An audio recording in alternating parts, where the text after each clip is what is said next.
Hello. Today we're working on a 2005 Ford Mustang Gt. The heater hose pipe started leaking right here. This is what we're replacing.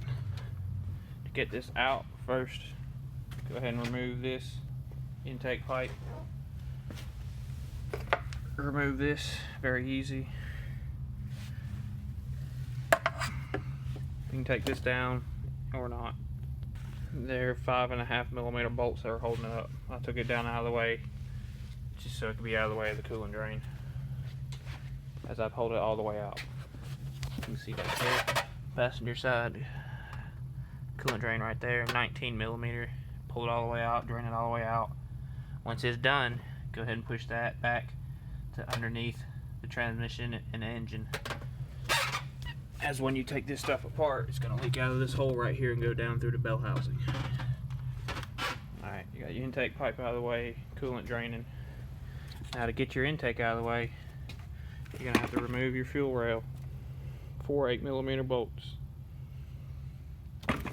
Remove this right here, which will be this little hose. Go ahead and remove this from the brake booster. You can unclip this. You may not really have to if you don't have a disconnect tool.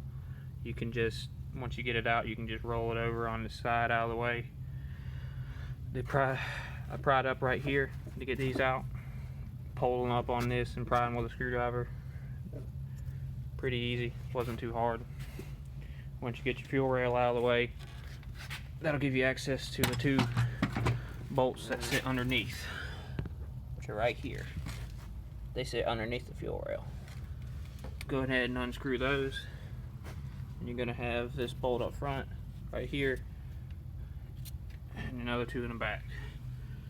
2 in the front, other 2 in the back. This back one here on the driver's side is a stud. You'll need a semi-deep or deep well to get to it. They are all 10mm. Fuel rail hold downs are 8. On the back you'll have this plug here. Just pull it out, the harness side off. The harness will be clipped here and right here. You want to pry those out. Once you got all that done, your intake will be loose. Because this, make sure you have these off, this disconnected, TPS disconnected. Pretty simple stuff. That whole intake will be able to remove it by then. As long as you got, make sure you get all your injector clips unoff. Pretty obvious.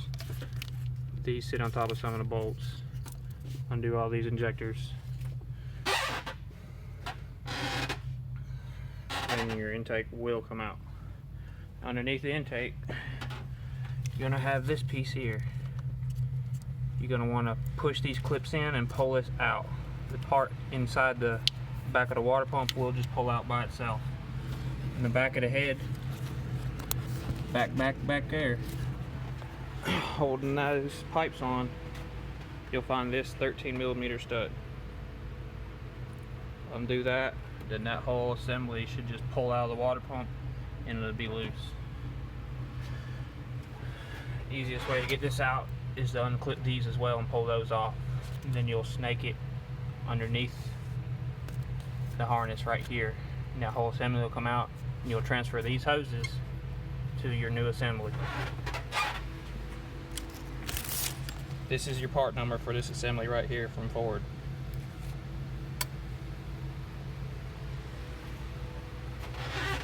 Once you get this unhooked, you pull this out of the back of the water pump. 13mm stud in the back here. Unclip those and pull those out. Snake it out underneath the harness. You're good to go. Clean all this off. Clean all this off. Cover it up with a rag. If you're going to use air to blow all this out and wipe all this out here, then you can install your new one. Transfer these hoses to the new setup.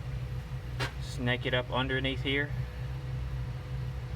Clip those on, clip those on. Get this on the water pump piece, this hard one underneath.